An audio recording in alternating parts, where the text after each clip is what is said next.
Hello, and welcome to Binge Watch. That's right, we're back because, of course, we are. Because it's the Defenders time. Uh, I've been covering Marvel's Netflix series with Daredevil seasons 1 and 2, Jessica Jones, Luke Cage, and Iron Fist. And now they are together in the Defenders.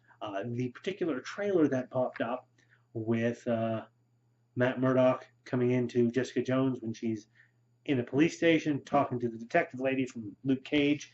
Um, that entire little scene that they had just made my day, and I'm super looking forward to seeing the whole scene.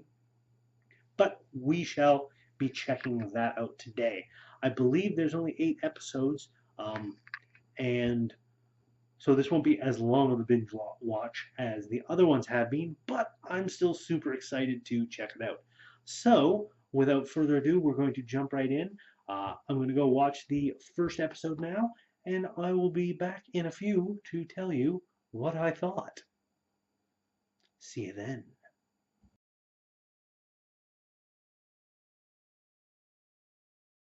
All right, and we're back from the first episode. The H word for hero, I believe. Things are starting off a little slow with this particular episode. You see Iron Fist and Colleen uh, heading, fighting some people in Phnom Penh, somewhere in Cambodia, tracking down someone who's going to help them against the Hand. Only one of the Hand gets there first. I think it was Elektra. Pretty sure. We see Matt Murdock uh, doing his lawyery thing and winning a case about a young kid who is in a wheelchair because of some company's chemicals. Um, and he meets up with, oh, what's her face? I can't remember her name. The blonde haired lady, the reporter girl. Um, he meets up with her. We see Luke Cage getting out of prison, meeting up with Foggy Nelson, his lawyer, which was pretty cool. I love me some Foggy, so I was glad to see him. Um, Jessica and her friend, the radio host, uh, some things going on there. Jessica gets a case, sort of. Some woman was looking for her husband, and she's got a very smart-ass daughter with her who I think reminds Jessica of herself. The detective uh, from Luke Cage, Misty, is currently on a citywide task force, I think connected to the supers. Uh, and things are starting to move together. None of them have met yet, um, but I think that's coming. And we get to see Sigourney Weaver's character, whose name I didn't catch. I don't think they said it, but if they did, I didn't catch it. Um, she apparently has gone for an MRI. She hasn't got long to live, is the first thing we see of her. Then we see her meeting with Madame Gao and ordering Madame Gao around, and Madame Gao being subservient to this woman. I don't know what's going on there. And towards the end, um, Danny Rand and Colleen are back in New York just as an earthquake hits. Everything starts shaking. It's going to be the beginning. And we see Elektra back under the command of Sigourney Weaver's character, talking about how it's only a city uh, and she'll learn to enjoy watching it fall. So I think this mystery lady is upping the timetable because it was supposed to happen in like 7 months, what they were planning, for everything to be nice and quiet. But because she wants to speed things up, it's going to be noticeable and messy. But she wants to speed things up because she hasn't got long to live. She's getting desperate, this lady. Not sure exactly what's going on. uh, it's going to be interesting. The next episode is, what is it, Mean Right Hook, which, Iron Fist. I think there's going to be something along the lines of that. So I'm looking forward to it. On to the next episode. I will see you in a few.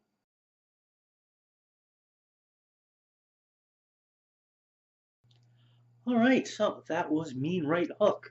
And the second episode is kicking things off with a bit of a bang. We have Danny and Colleen following a bit of a lead, finding some people cleaning up after a murder, and ending up running into someone else. Um, Jessica Jones is following her leads, um, trying to find out what's going on, and ends up finding a company that has basically been transferring assets every so many years to a new company, all the way back to like 1824, which leads me to believe that there could be something connecting to the Sigourney Weaver's character. Uh, Also, Hogarth comes in and tries to warn her off, and then tells Foggy to make sure she doesn't get in trouble. Or if she does get in trouble, that it's not connected to uh, their law firm. Interesting times there. Matt ends up beating some people up, talking to Foggy. Uh, he's kind of on the fence as to whether he actually wants to be the Daredevil or not. He kind of does, but he kind of doesn't as well.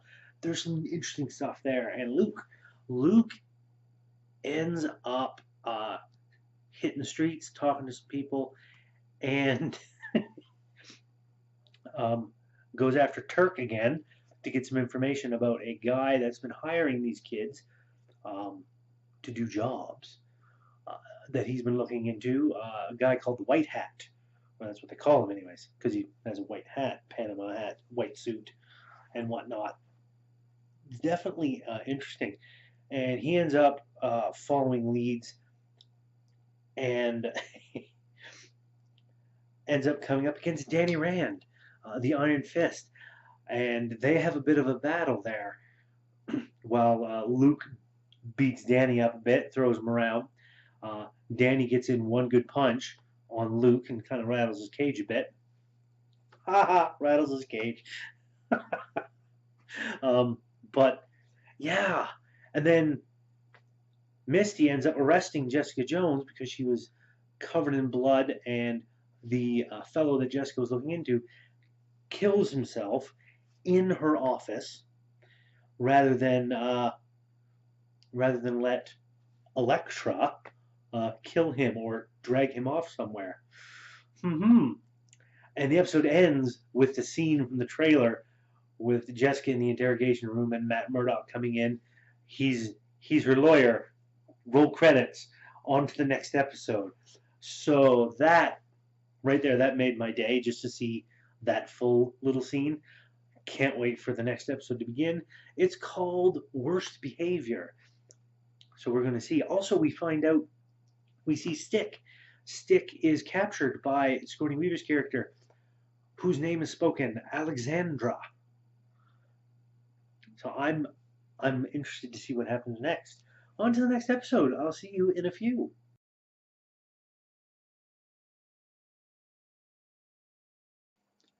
Okay, so we're back. That episode is in the can, Worst Behavior. Things get a little interesting because Claire ends up uh, making Luke Cage and Danny Rand meet, and they have a bit of a talk. Kind of seem to be starting to hit it off, but then they have some definite clashing issues. Luke definitely brings up some points that people were making about Danny Rand from Iron Fist, about him being, entitled white boy, so on and so forth. There's some good stuff there. Also, Matt Murdock and Jessica Jones kind of clash a little bit, and I think he was following Jessica for a little while, and then she ended up turning the tables and following him. Oh, it's Kitty. It's Kitty. Hi, buddy. Um, he's here to pay a visit. So she ends up getting pictures of him, seeing him moving like a la Daredevil. Um, there's some interesting things that goes on in this episode. We see the origins of Elektra as the Black Sky.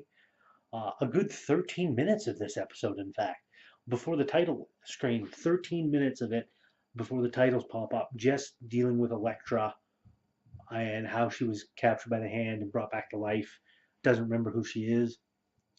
And it all leads up to one thing Luke ends up making mention of is the fact that he's like got all this money. He's like an inheritor of this Rand Enterprises and whatnot, and that he was just beating up street level instead of going for the top.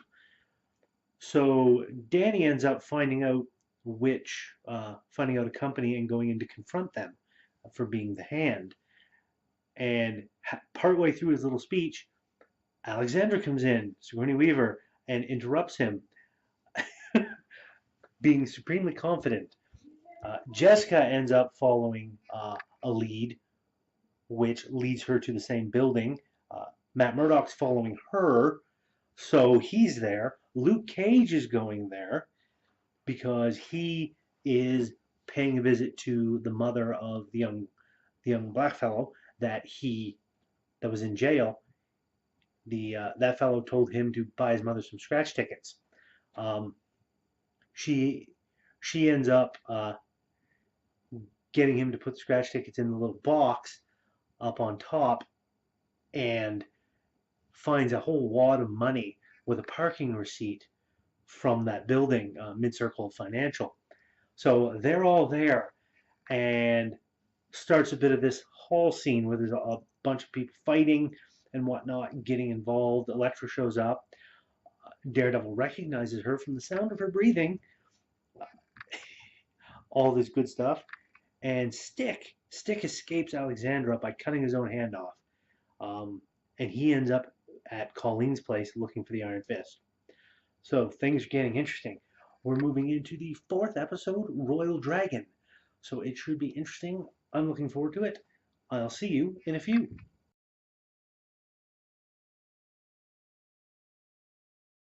All right, so that's episode 4 in the can of Royal Dragon. It is rather interesting because it starts off uh, with the four Luke Cage and Danny Rand and Matt Murdock and Jessica Jones all going into a Chinese restaurant. Um, there's a lot of back and forth and byplay between them, especially when Matt Murdock is like, I can still hear neon. And Luke Cage is like, who hears neon? There's quite a lot of fun dialogue in this episode. A lot of back and forth between the four main uh, characters that we are hearing. We see Sigourney Weaver, Alexandra, uh, putting some things into motion. Elektra is kind of doubting everything that she's been taught by Alexandra over the past little while. Could be some fun stuff happening there. Um, and yeah, it gets interesting. Jessica goes off on her own ways and leaves them there. Matt has a wonderful moment um, when he's talking with Danny because Stick has showed up. Um, and it's a wonderful, tense, emotional moment for him, especially with what he's all been through. I don't know if it's the writing in this episode or in this series or not, but Danny seems to be a little less whiny, but that might be because we really haven't seen a lot of him. There's like he's in it, but the episode seems to be balanced out over all the characters. So everybody's getting screen time, and it's not just a lot of Danny because he was a little whiny in Iron Fist. I don't know for sure. I'm interested to see what happens next because there definitely seems to be building towards something. A culling, perhaps. Uh, there's mention of the five fingers of the hand. We find out in this one that Mr. White Hat himself is one of the five fingers of the hand. Mm-hmm. And wow, it's It ends at the beginning of a fight. Everyone's squaring off against Elektra, uh, and then Jessica comes back and hits her with a car. Just hits her with a car because why not? That's Jessica Jones. So far, so far, I'm really liking this one. We're going on to the next episode, which is called Take Shelter. I don't know what's going to happen here, but I'm looking forward to it. I'll see you in a few.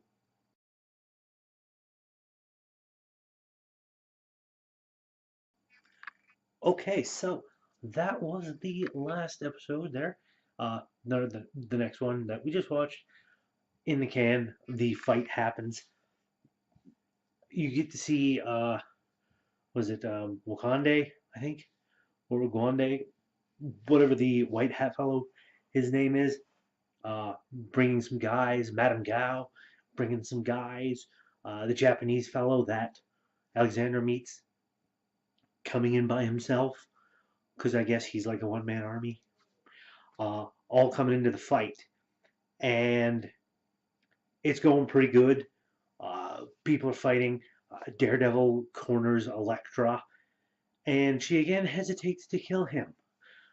Maybe Elektra's not as blank as everybody else was thinking. They all get out of there.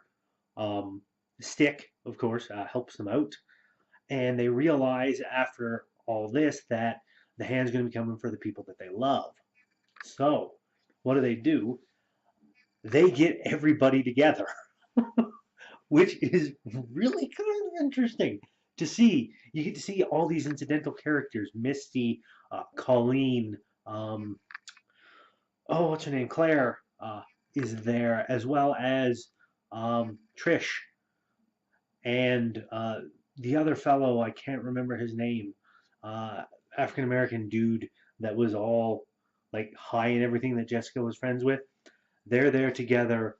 Reporter lady comes in. Foggy's there. They're all in this little place in the police station for protection.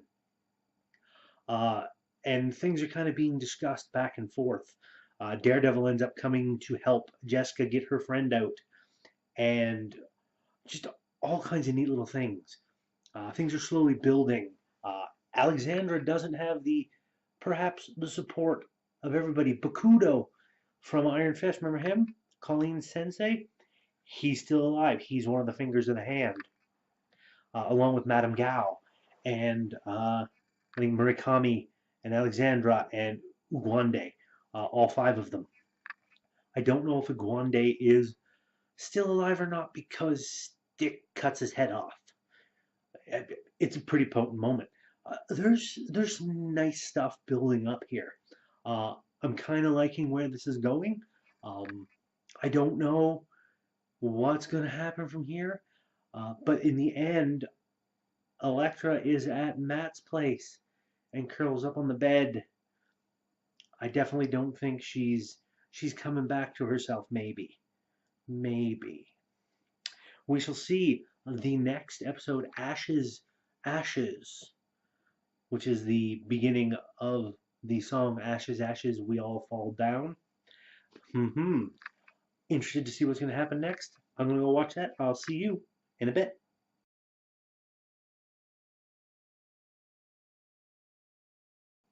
Okay, so Ashes, Ashes is in the bag, and apparently they find out in the because of what Ugwande or Wakande or whatever his name was, what he was saying in the standoff before he got his head cut off, that the Iron Fist is the key to their salvation. So they decide that Danny can't, he's not allowed to be running around. So they knock him out and tie him up. And there's a wonderful bit, I got a kitty here. Um, there's a wonderful bit where they're all fighting back and forth, and he ends up getting hit to the ground. And as he's getting back up, Jessica's just like, sorry about this, punch, and lays him out because she's the strongest person there. It's just how she is. She's even stronger than Luke, I think. So yeah, she knocked Danny out. Pretty cool. Um, there's some more bits with Elektra and Alexandra. Some bits in this one with Alexandra and her other members of the Hand.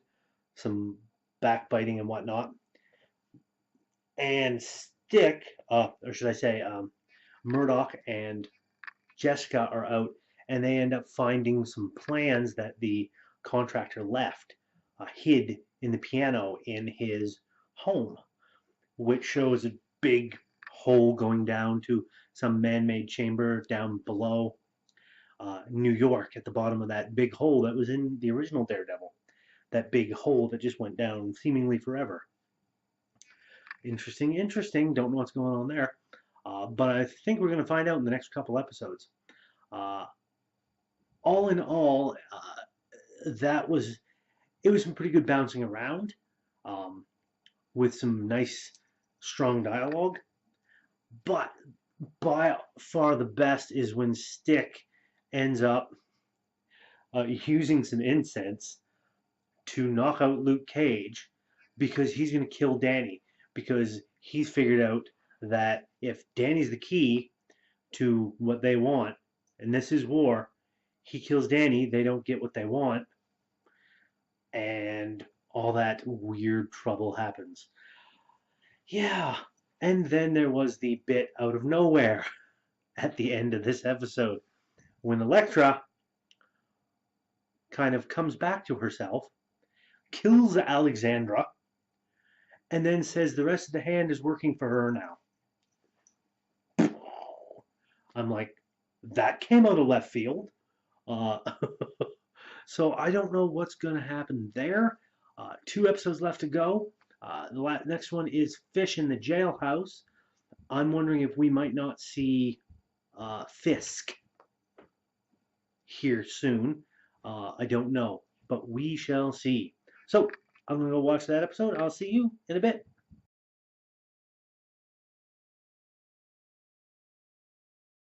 Okay, so that is the 7th episode down. It starts off interesting because Jessica wakes up in the police station along with everybody else, and they're now being accused of murder because there's 2 dead bodies, one of them missing a head, and Stick, of course. Um, all of the supporting cast are kicking around and they're trying to figure out what to do.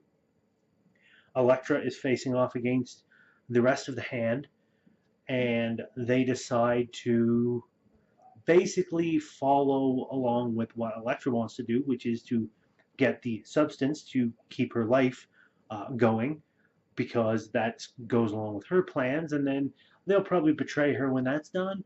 That seems to be the general gist of things. But then you have all of the wonderful supporting cast. You've got Claire and Colleen and Foggy and everybody just kicking around and having a lot of fun, slowly helping Matt Murdock and them get out. They go on the run, head to the Midland Circle building where everything is. Uh, Danny and Elektra has a bit of a standoff, and then the big battle starts to come because you've got Luke Cage and Jessica Jones and Matt Murdock up against Madame Gao and Bakudo and Murakami, and then down below Elektra and Danny Rand facing off, and Elektra manages to trick Danny into opening the door. And at the end of the episode, the police are there. Misty is kind of on the side of the good guys and covering for them a little bit, and we see what's behind the door.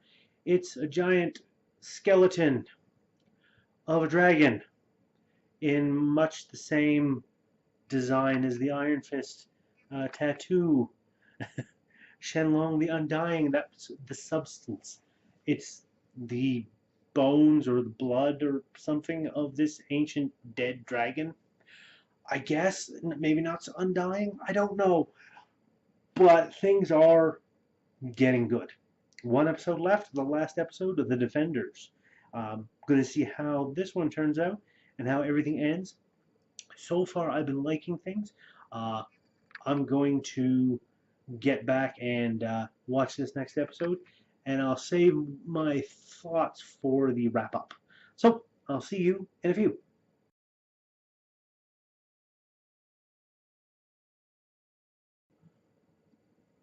Okay, so that is the last episode of The Defenders, aptly titled The Defenders. I apologize if my voice is a little bit scratchy. I've been talking a lot today on camera. Oh, what to say about this? There's a lot of fights, a lot of fight scenes, a lot of confrontations happening. Um, Interesting things happen. Uh, Naturally, you guys saw the spoiler warning at the beginning of this, so you've been warned already. I'm doing it a second time. Well, most of the hand is taken care of, as far as I know, because Bakudo's dead, uh, as is Alexandra, and Murakami gets killed toward the end. Madame Gao does not, at least not that I saw on camera. Pardon me. But there is some pretty good fights that happen. Uh, Mr. Danny Rand, Iron Fist, ends up finding out just how strong Jessica Jones is when she holds up an elevator in order for them to get out, as does Luke Cage. So that's pretty cool. Uh, Daredevil ends up staying behind while everyone else flees to try and reach Elektra. There's some good dramatic moments there. Misty ends up getting her arm cut off, which I believe I remember reading was part of her character in the comics. She got it cut off and replaced with like a cybernetic one. Uh, so that's pretty cool. I think that might be happening in this one. And pretty much everybody makes it out okay, except for the bad guys. Except we see uh, Daredevil, Matt Murdock, down with Elektra when the entire building collapses because they blew it up. And yeah, don't I was concerned because this happened and there was still a good, I think, 10 minutes left in the episode. Um, that's down. The building's down. No Matt Murdock. No way he could have got out of there. At least that I know of. But yet, they show wonderful scene with Foggy and Karen. I finally remembered her name, Karen, where everybody else is coming back in and they're waiting for Matt to come in the door, looking at the empty doorway, showing the empty doorway, showing them, the empty doorway showing them, and then they both kind of, oh no, they realize he's not coming back. It's it's interesting in that regard. Um, Jessica is, I guess, reopening her investigation thing towards the end of it. Danny's decided to take over, watching over New York like Matt Murdock was. Um, and right at the end, just before the credits, you see Matt Murdock laying in a bed somewhere. There's a nun nearby saying to go get somebody named Maggie. He's awake. Roll credits, and I'm here going, what? What the heck? What the heck? Seriously? This is what you're doing to me. So it's one of those. Now, what do I think about this? Um, in terms of story and whatnot, it is definitely a little bit different, a little bit better than Iron Fist was. Still not as good as the original season of Daredevil or the second season or Jessica Jones. Those are still some of the best. Luke Cage as well was great. I liked Iron Fist for what it was, but I liked more of the secondary characters and their storylines more than I liked Danny Rand. Uh, Maybe that was just the way he was written.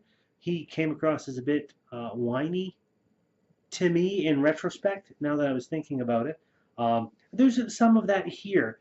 I think because it's split more across all of the characters that they had to kind of limit what they were doing. But uh, overall, this particular little 8 episode miniseries had some really great dialogue, especially between the four main characters. I loved the banter. I loved the dialogue. It was smart and snappy, and it made me chuckle quite a bit. I also liked the inclusion of all the supporting cast that was kicking around. That was great as well. So that's pretty much my opinion on Defenders. It was a very decent, uh, very decent ending, or at least closure to the hand and whatnot. Although Madame Gao is probably still out there, and I'm glad she is because Madame Gao was one of the more interesting characters in the hand. I liked her. So I don't know exactly what's going on with there or if she's coming back, but she probably is. So that's good to know. Uh, what else? Hmm, not too much else more. Definitely interested to see what comes next. What other things are going to pop up. Uh, I hear there's going to be a Punisher series. You can bet I'll be watching that. But that's going to be it for this episode of the Binge Watch. Thank you all so much for watching. As always, if you like what I'm doing, please give that like button a tap. Give that subscribe button a tap as well if you haven't already, so you can be kept apprised when I do new videos. And throw a comment in the comment section. What did you think about the Defenders? What did you think about the fun little byplay and the dialogue and whatnot? Get those comments in the comment section. Let me know. I would love to get a discussion going with some people. And until next time, you keep binge watching, enjoying your shows, and I will see you next time.